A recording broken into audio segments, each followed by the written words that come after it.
What's up, guys? Time to show off another build going up for the waffle event tonight. I happen to have, I forgot I had a little plethora of the pilot dials, the version 5. For whatever reason, I stacked them up in the case.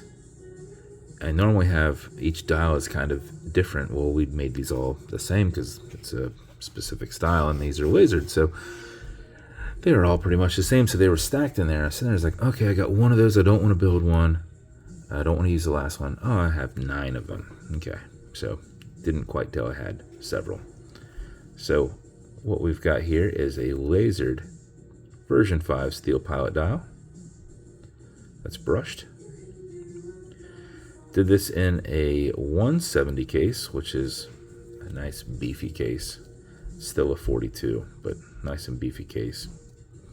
Has deeper lug set in it.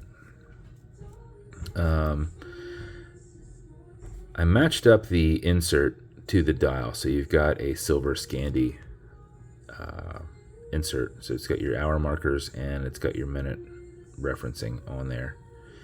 And then I wanted to do a highlight in blue, so I grabbed a blue shark tooth bezel. It's a nice, like, matte finished anodized blue, and grabbed a set of PloProf blue hands, and I had a silver seconds hand with a blue indice. Bead blasted star engraved crown, as well as a milled and a lasered star engraved caseback and preview buckle.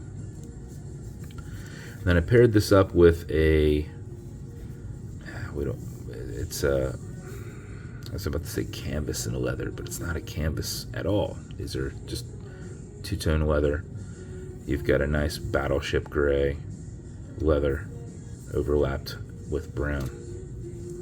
So I thought either way, this kind of goes nicely with it. Gives it a nice kind of classy style.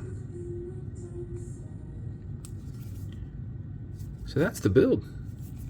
Bezel on it will turn left, it'll turn right. These are tension ring bezels, so they just have put pressure around the sidewalls. So non-click style.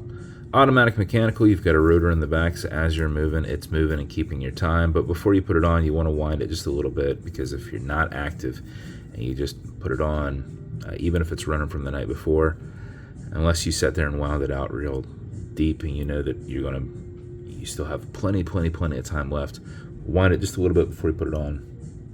And how you do that is you back the crown off the threads until you hear it and feel it clicking. So it gets a little tight right before it pops off, but once it pops off, you know right away because it's real nice and loose. You can hear it clicking. You can feel that it's got a little bit of side play. At that point, you can wind. And a wind is a turn clockwise as you're looking at it. Counterclockwise doesn't wind it, but it is a lot easier to keep your finger spacing and go back and forth. 4 or 5 seconds of this before you put it on is what you need. If you know you're going to be driving all day or sitting at a desk all day and you want to go a little bit longer, you can. You'll max out your 31-hour power reserve on it. You cannot overwind it. It has a slipping mainspring in there, so once it gets its full pressure, it is just deflecting. It is not putting any additional pressures against that. So when you're happy with your wind, you're going to pull it to the one and only click, and you can now set your time. Does not have a hacking movement, so this will keep ticking. You'll also notice you've got a wobble crown that deflects lateral pressure from going into the stem and into the movement, so when you're pushing and prying on it, you're not putting any adverse pressure on the keyless works.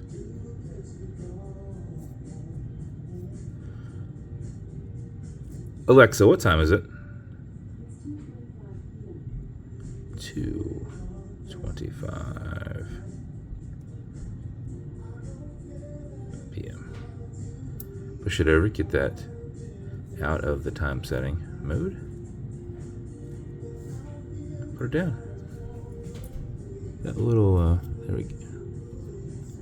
That little hair just kept pushing around. All right, I finally got it off. It was over here, and it was up there. Drives me nuts. All right, that's the build. As with every build, you're going to get matching beads. Get some nice cool tiger eye in there. It's going to come in a star engraved slider box. It's going to come with watch cleaner. This is good on all glass and metal parts. Oh yeah, it's going to have a little plaid watch pill in there.